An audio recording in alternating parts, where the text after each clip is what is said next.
si pemilik perusahaan, direksi dan komisaris bukan orang baik, bukan orang jujur, jangan beli. Ya, jangan beli. Cari tahu, gimana cari taunya? Masukin aja namanya di Google, ya. Atau lihat teman-temannya siapa. Ya. Orang baik bergaul dengan orang baik, orang buruk bergaul dengan orang buruk. Dia biasanya sejenis, ya. Kita nggak bisa tahu orang kalau ketemu kita 1 jam, 2 jam, tahu karakter orang, nggak bisa. Tapi dengan mudah kita bisa tahu orang tersebut. Lihat teman-temannya siapa. Orang baik bergaul dengan orang baik, orang buruk bergaul dengan orang yang buruk. Sejenis biasanya dengan teman-temannya. Yang kedua, kita bisa tahu bidang usaha perusahaan itu, ya. Ada bidang usaha yang bagus, ada bisa perusahaan yang jelek. Perusahaan yang bagus itu, saya pernah kerja di bank 17 tahun, ya. Itu bank, ya, bagus. Yang kedua, produk-produk yang dibutuhkan oleh China dan India. Wah, di situ ada orang 3 miliar orang yang butuhkan produk kita.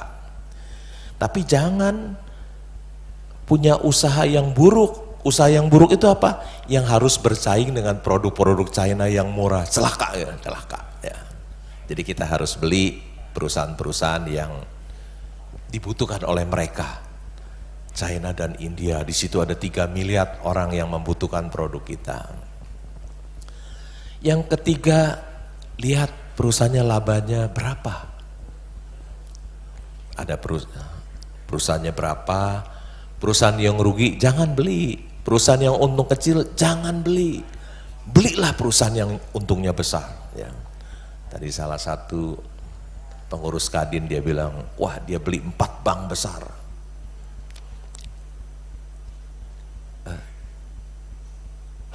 Bukan rekomendasi membeli atau menjual, saya bilang apa yang Bapak lakukan sudah benar. Ya. 4 bank besar itu udah pasti cuannya gede-gede, ya, cuannya besar. Ya. Yang keempat, pertumbuhan. Di annual report ada 5 tahun kinerjanya ke belakang. Ada perusahaan yang 5 tahun rugi terus, ada perusahaan tahun yang untung rugi. Ada perusahaan yang untung terus 5 tahun tapi kecil terus, nggak bertumbuh. Ada perusahaan yang untungnya besar dan terus bertumbuh, tambah besar setiap tahun. Nah, itulah yang kita beli. Itulah yang kita beli. Yang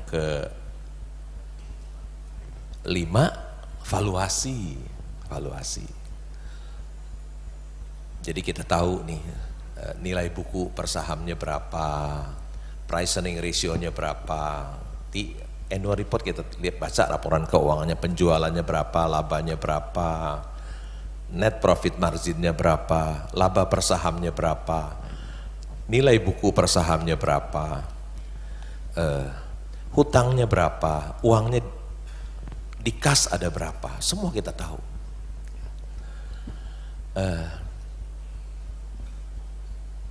Kemudian kita beli perusahaan-perusahaan yang bagus dan murah, ya. Jangan beli perusahaan bagus yang mahal. Tadi pengurus Kadin yang semobil dengan saya, dia beli perusahaan bagus sekali, tapi valuasinya mahal, ya.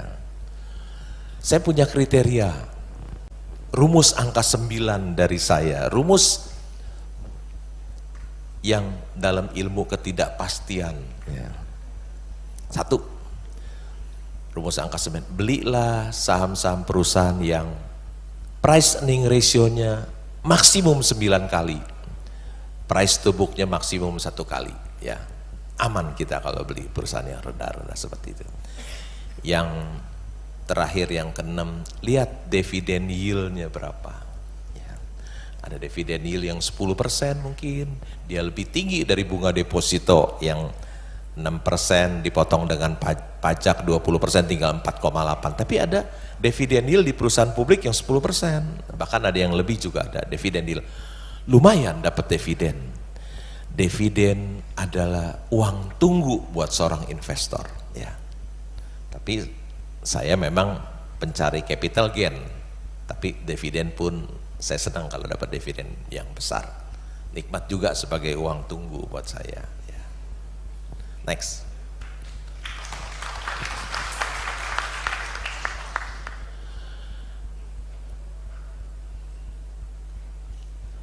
Masa ini sih bukan kali ya. Yang kedua, coba abis yang tadi mundur ke belakang. Ya ini ya. Be fearful when the others are greedy and be greedy when the others are fearful. Ya. Dia bilang ini satu statement ini bisa bikin kaya. Ya. Takutlah ketika yang lainnya serakah, dan serakahlah ketika yang lainnya takut. Ya. Ketika harga saham turun, semua orang jadi takut. Sebetulnya ketika orang takut, semuanya jadi murah. Ya, semuanya jadi murah. Orang takut, kita harus membeli. Ketika saham-saham naik, semua jadi pemberani pada beli saham semua. Ya. Kita harus takut. Ya. Ketika semua orang berani, kita harus takut. Itu yang bikin kaya. Karena ketika semua orang takut, berapa saja sahamnya murah-murah dijual, kita yang membelinya. Perkataan ini bisa bikin seseorang investor bisa menjadi kaya. Jangan melakukan yang terbalik. Next. Ingin sukses jadi seorang di atas, ingin sukses jadi investor saham, jadikan membaca jangan yang ini, yang kata-kata Warren Buffett. Terus. Nah, itu loh. Warren Buffett bilang gini, I just sit in my office and read all day. Apa yang Warren Buffett lakukan setiap hari sehingga dia bisa memiliki 130 juta dolar, ya. Kerjanya apa? Tuh, I just sit in my office and read all day. Pekerjaannya, dia bilang, hanya duduk di kantornya dan membaca sepanjang hari. Bapak Ibu mau jadi seorang investor yang berhasil, membaca tidak? Pantes kalau rugi karena tidak pernah baca, beli kucing dalam karung, ya. Ingatlah, Tuhan itu Maha Pengampun, tapi bursa saham tidak kenal belas kasihan.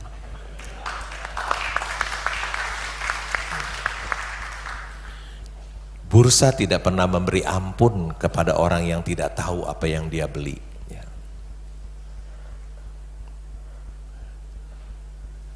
Gampang nggak? Susah. Gampang apa susah? Membaca setiap hari susah. Coba. Bapak Ibu suruh baca tiap hari. Malah bukan baca, jalan-jalan sama teman kemana, main golf, ya. Kongko-kongko buang waktu dengan teman-teman, ya. Warren Buffett lakukan itu enggak loh. Dia bilang, I just sit in my office and read all day. Sepanjang hari saya baca. Itu kunci keberhasilannya. Ya. Dia baca koran, dia baca berita di media sosial tentang perusahaan publik, dia baca laporan keuangan. Ya.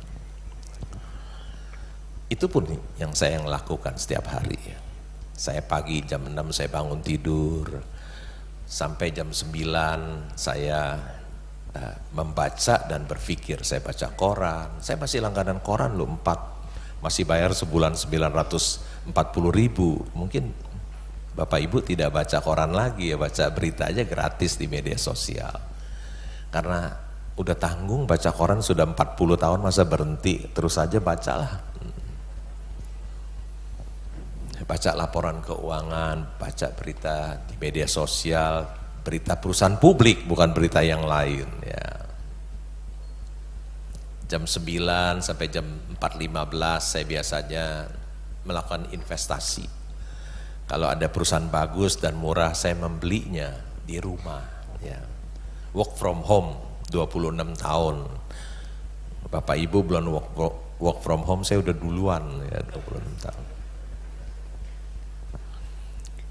Work from anywhere, bisa di mana saja karena bisa lihat harga saham, bisa telepon ya.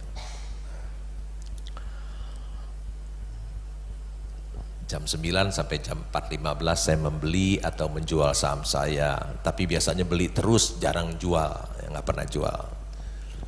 Kecuali ada peristiwa-peristiwa yang sangat signifikan sahamnya naik baru saya jual, realisasi. Jam 4.30 biasanya saya capek, saya tidur di rumah, saya tidur 1-2 jam saya tidur. Bangun, mandi, makan, reading and thinking lagi, membaca dan berpikir lagi, buka website Bursa Efek Indonesia, perusahaan-perusahaan yang mau melakukan aksi korporasi, mereka lapor ke bursa dan bursa munculkan di website. Jadi investor sedunia bisa menerima berita di saat yang sama. Ya. Baca juga transaksi hari ini, saham-saham saya siapa sih yang beli, siapa yang jual, lihat-lihat aja. Baca pengumuman bursa dan lain-lain, baca juga di media sosial tentang perusahaan publik. Ya, jam 11, jam 12 saya tidur. Itulah aktivitas saya setiap hari.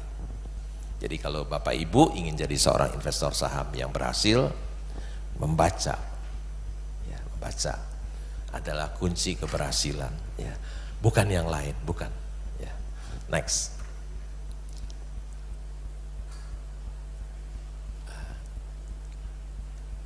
You don't need to be a rocket scientist. Investing is not a game where the guy with 160 IQ beats the guy with 130 IQ. Jadi menjadi seorang investor saham itu nggak perlu Bapak Ibu jadi seorang saintis yang ilmuwan yang hebat, karena bukan orang yang pinter mengalahkan orang yang kurang pinter. Ya. Untuk syarat untuk menjadi seorang investor saham yang berhasil itu mudah sekali, cukup tamatan SD saja. Ya. Asal bisa berhitung, tambah, kurang, bagi, kali, dan prosentase, itu saja. Ya.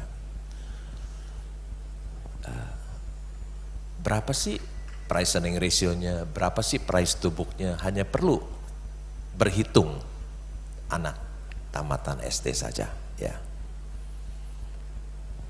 Next. The stock market is the device for transferring money from impatient to the patient. Artinya bursa saham adalah perangkat untuk memindahkan uang orang tidak sabar kepada orang yang sabar. Bursa adalah perangkat untuk memindahkan orang tidak sabar, uang orang tidak sabar kepada orang yang sabar.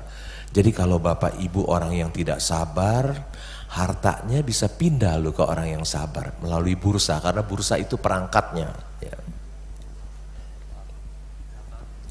Sabar itu ilmu tingkat tinggi, ya. Belajarnya setiap hari, ujiannya mendadak. Tapi investor saham yang berhasil, dia akan memperoleh cuan yang besar. Ya. Sabar juga sangat penting dalam kehidupan kita sehari-hari. Orang yang dapat sabar menahan amarah, dia akan terhindar dari banyaknya penyesalan. Ya. Orang yang sabar, dia bisa mengatasi semua masalah. Next. Ini bagus ini paling saya suka ya. Warren Buffett bilang, our portfolio show little change. We continue to make more money when snoring than when active. Ya. Bahasa Indonesianya, portofolio kami itu berubahnya sedikit. Ya. Kami mendapatkan uang lebih banyak ketika sedang ngorok daripada aktif. Ya.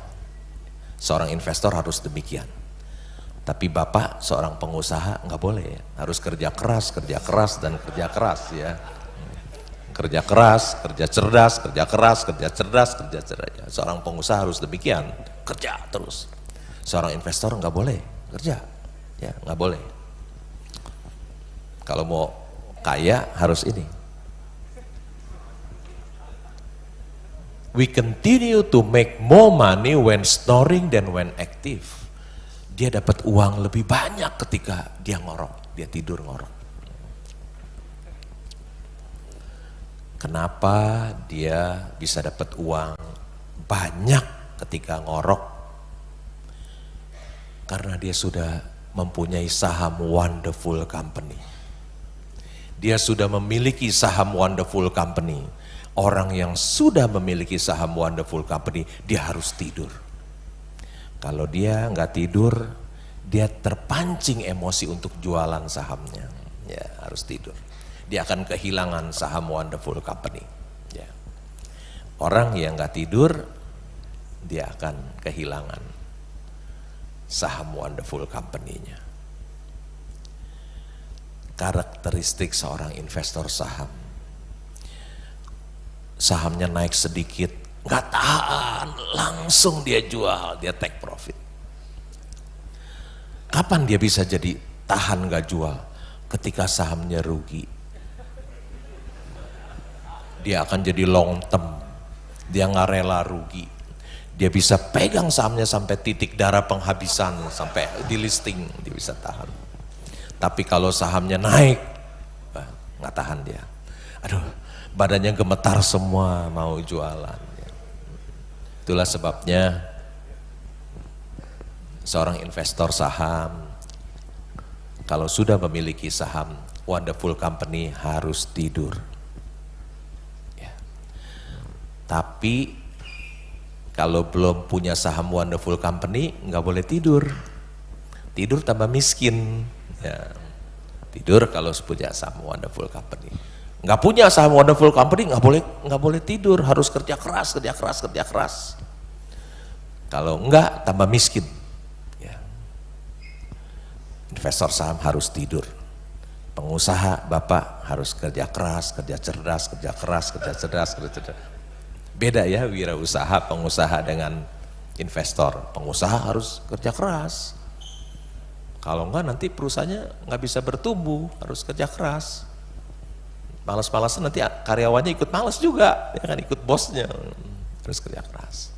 Seorang investor saham terbalik, harus tidur. Next.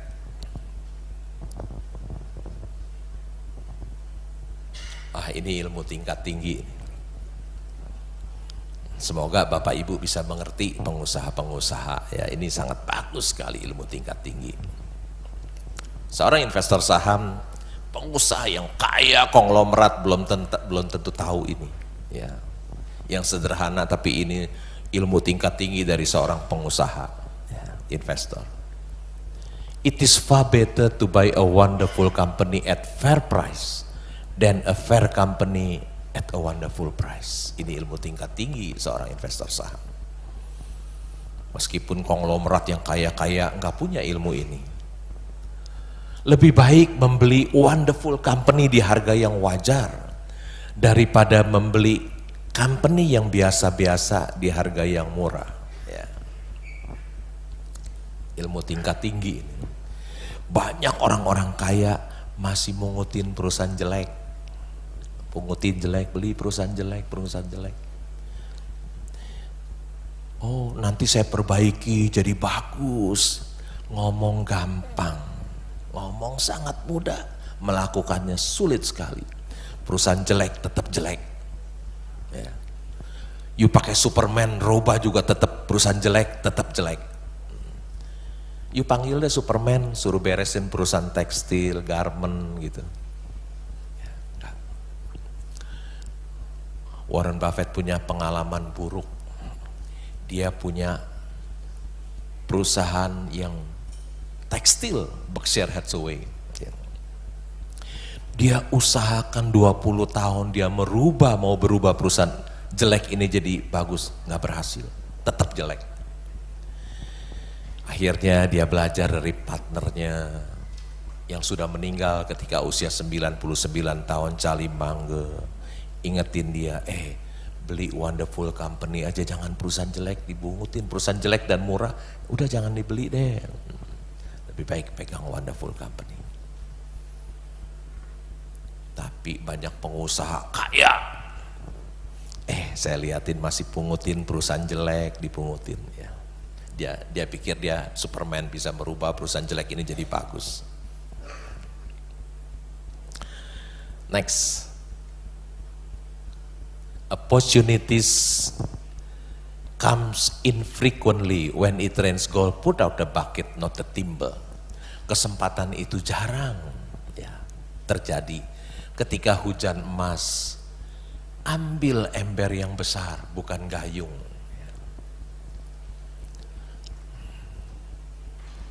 Di dunia nyata tidak ada hujan emas.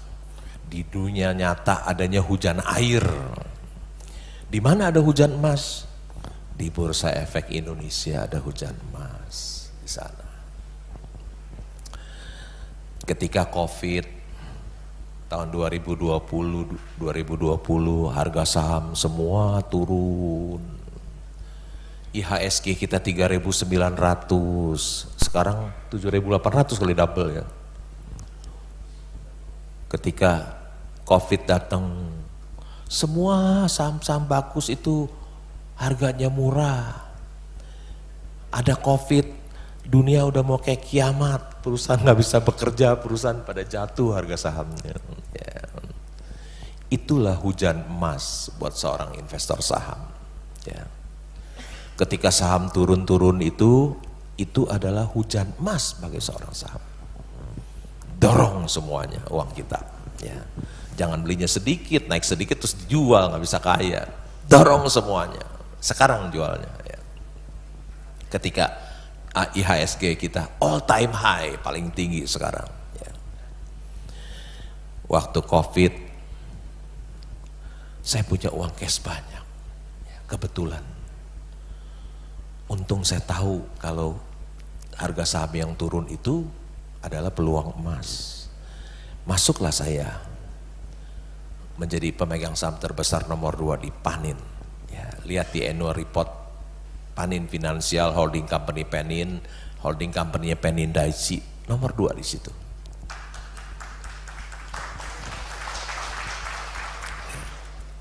Matur suksema.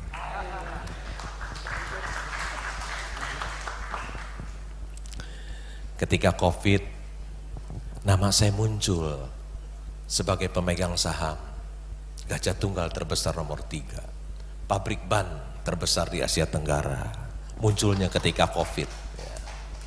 Waktu Covid, punya uang cash banyak, ya tinggal beli-beli aja. Waktu Covid, muncul nama saya di ABM Investama, ya, yang tahun lalu jadi pemegang saham nomor 2, yang tahun lalu labanya 4,6 triliun tahun lalu.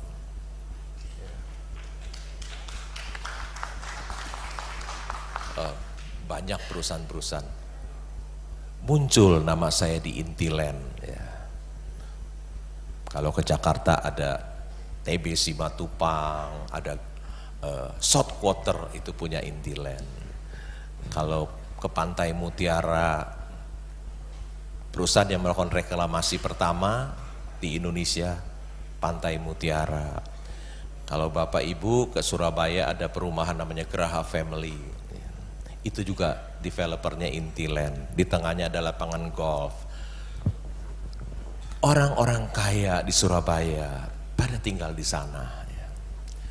Jadi ketika hujan emas di bursa, dorong uang kita, saya dorong uang saya semua. Yang begitu banyak, sisa 50 juta aja uang cash. Ya. Karena saya pegang saham kan sama juga pegang uang cash. Saya jual 2 hari kemudian terima uang cash. Ya. Next. Ilmu menjadi kaya. Ya.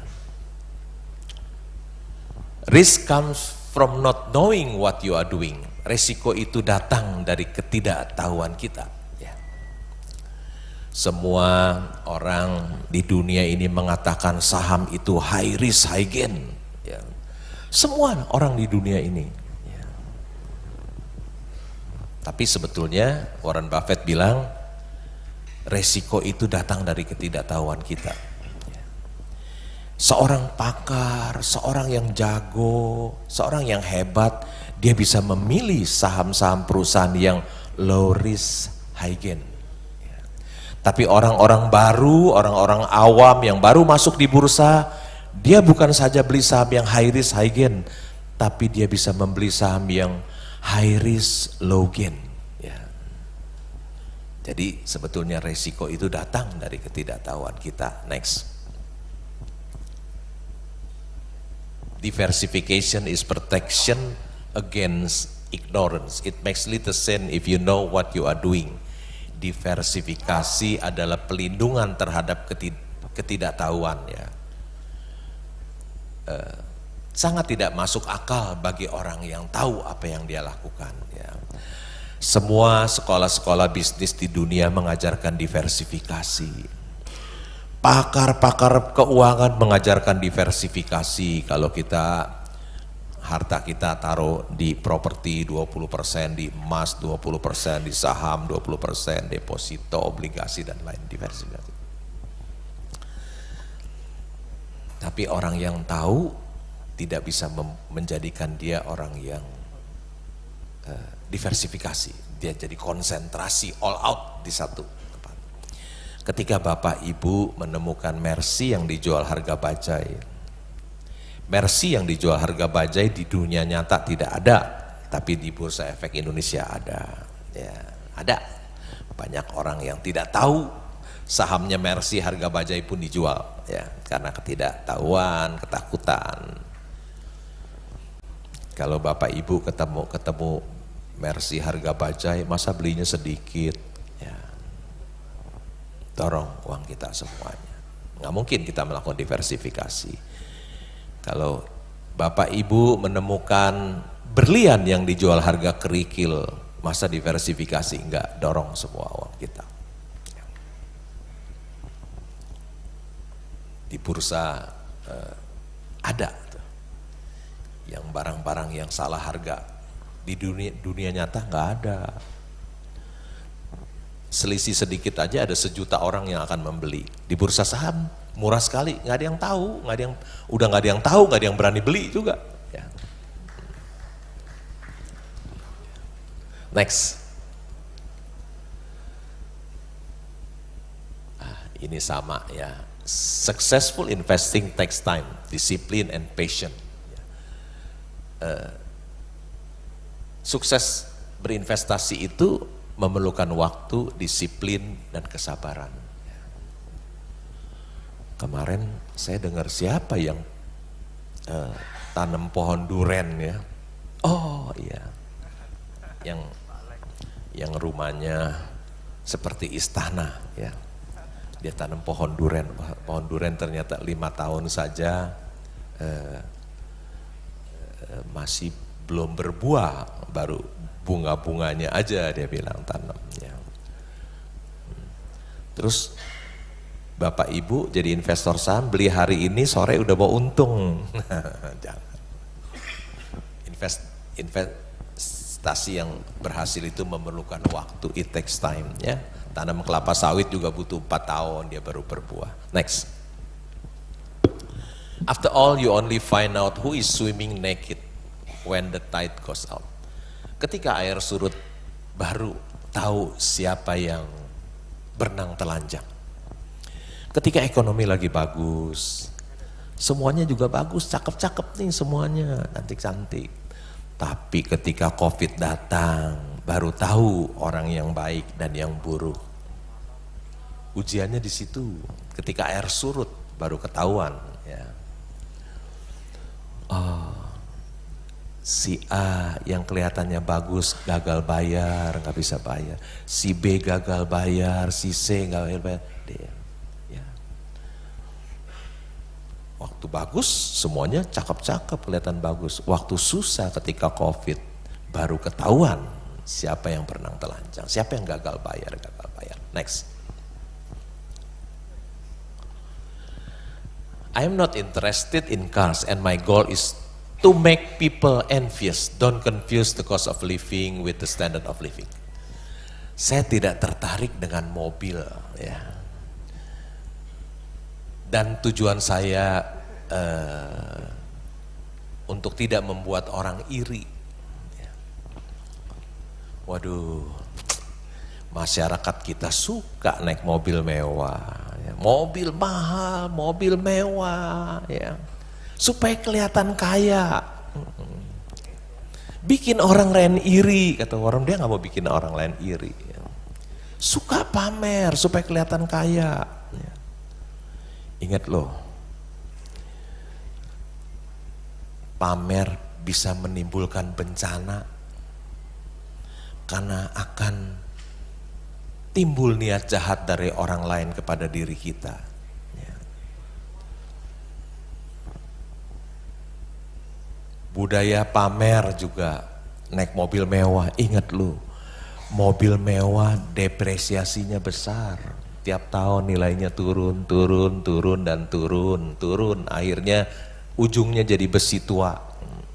Boleh lah naik Lamborghini. Saya cuma lihat, tiap tahun turunnya berapa tuh? Ujungnya juga jadi besi tua nanti, nggak bisa jalan. Mendingan beli saham, harga saham naik terus. Cerita BCA aja ya. Tapi bukan rekomendasi membeli atau menjual ya. Cerita aja, cerita yang tapi yang terjadi beneran nih. 24 tahun yang lalu, tahun 2000, BCA go public 1.400. Sampai sekarang sudah 24 tahun sudah split jadi 40. 1 jadi 2, 2 jadi 4, 4 jadi 8, split 5 jadi 40 saham. Kalau sekarang 10.000 lebih kali 40, 400.000 lebih. Kalau beli 1.400, sekarang 400.000, artinya capital gain kita 330.000%. 30.000%. Bukan rekomendasi membeli atau menjual ya, ingat cuma contoh soal aja. 30.000%. Andai kata Bapak Ibu beli saham BCA 1 miliar di tahun 2000, jual 24 tahun kemudian, jadi berapa? Naik 30.000% jadi berapa? Jadi 300 miliar, betul. Pak Beringin, pengusaha hebat juga ini.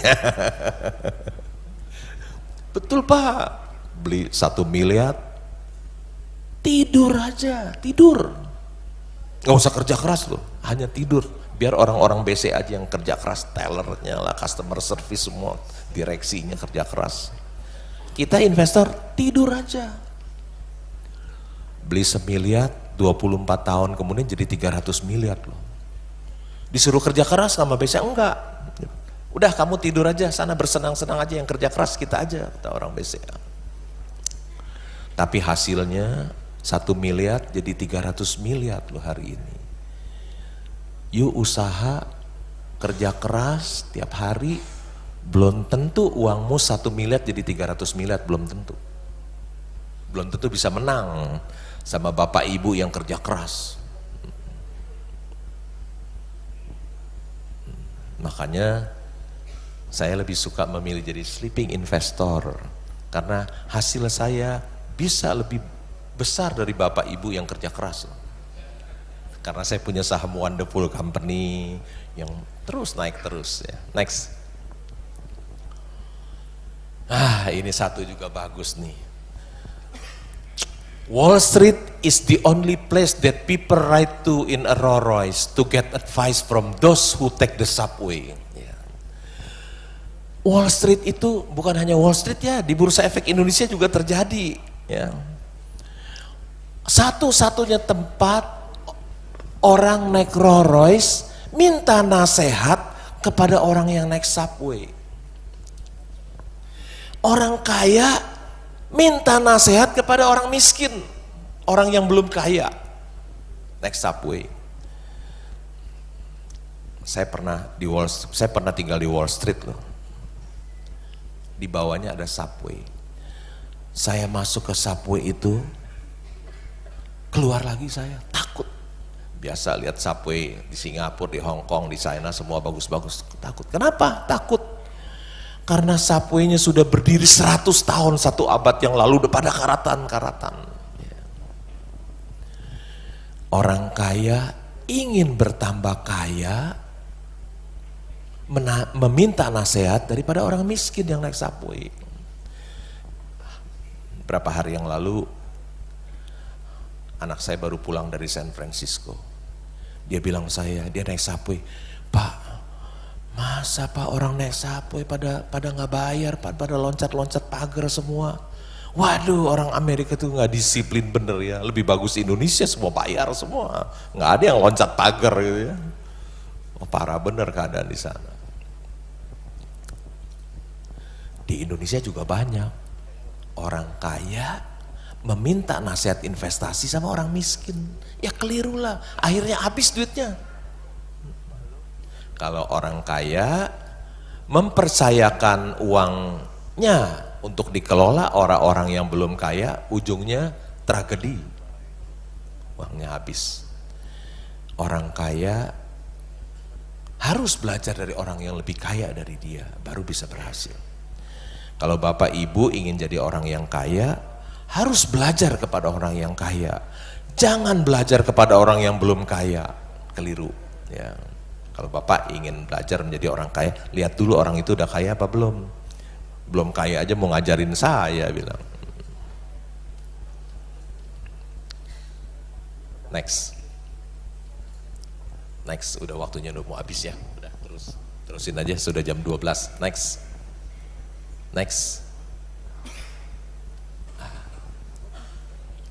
If calculus or algebra were required to be a great investor, I have to go back to delivering newspaper. Ya, jadi dulu Warren Buffett cari uangnya dari loper koran, dia menjadi loper koran. Dia bilang kalau menjadi seorang investor memerlukan kalkulus dan aljabar, maka saya balik lagi jadi seorang penjual koran. Ya, itu nggak dibutuhkan. Yang dibutuhkan tadi tambah, bagi, kurang, kali, dan persentase. Next. Wall Street makes its money on activity, you make your money in activity. Ya. Sekuritas itu jadi kaya dari aktivitas, tapi investor dari inactivity, yang tidak aktif. Ya. Kalau kita beli saham, beli dan simpan, Anda akan kaya. Kalau Anda aktif trading, scalping, tiap hari jual beli, sekuritas Anda yang akan kaya. Ya. Next. Nah, ini investasi Nabi Nuh, kayak Nabi Nuh. Ya. Artinya saya sering ketemu orang yang portofolionya banyak sekali. Ya. Itu namanya strategi investasi Nabi Nuh. Ketika Nuh membuat bahtera, semua binatang dimasukin ke dalam kapalnya, ya. Seperti investor yang tidak tahu apa yang dia beli, semua saham dibeliin aja sampai banyak. Next. Kamu harus membaca annual report yang sangat banyak dan laporan keuangan. Ini adalah kunci keberhasilan dari seorang investor saham. Ya, nggak ada cara lain. Yang aneh-aneh nggak ada. Mau jadi seorang investor saham yang berhasil, baca annual report dan laporan keuangan. Next. You cannot make a good deal with a bad person. Engkau tidak akan mendapatkan kesepakatan yang baik dengan orang yang buruk. Ya, jangan bikin kesepakatan dengan orang yang buruk. Kita tahu dia orang buruk, hindari aja. Ya, next.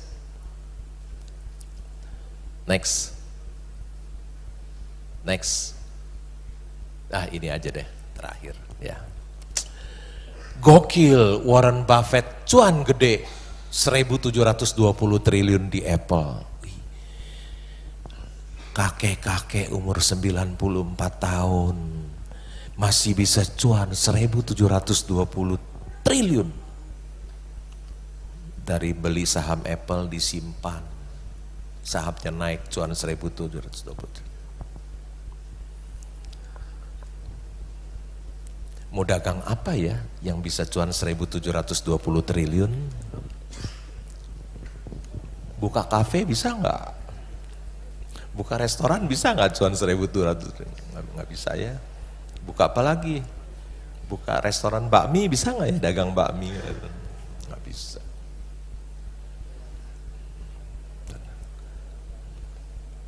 Saya kasih tahu Bapak Ibu ya, KFC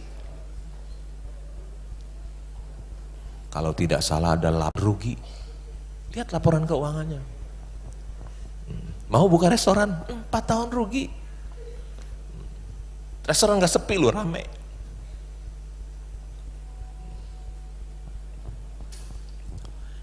Dia gak ngapa-ngapain, tidur doang.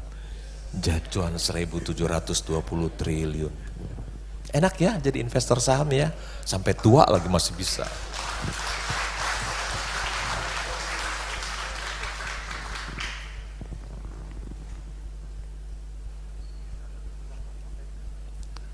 Menjadi seorang investor saham adalah salah satu pekerjaan terbaik di dunia. Sampai umur 94 pun masih bisa cuan gede. Saya akhiri presentasi saya sampai di sini. Semoga bermanfaat bagi Bapak Ibu sekalian. Om Santi Santi Om. Oke, berikan aplaus.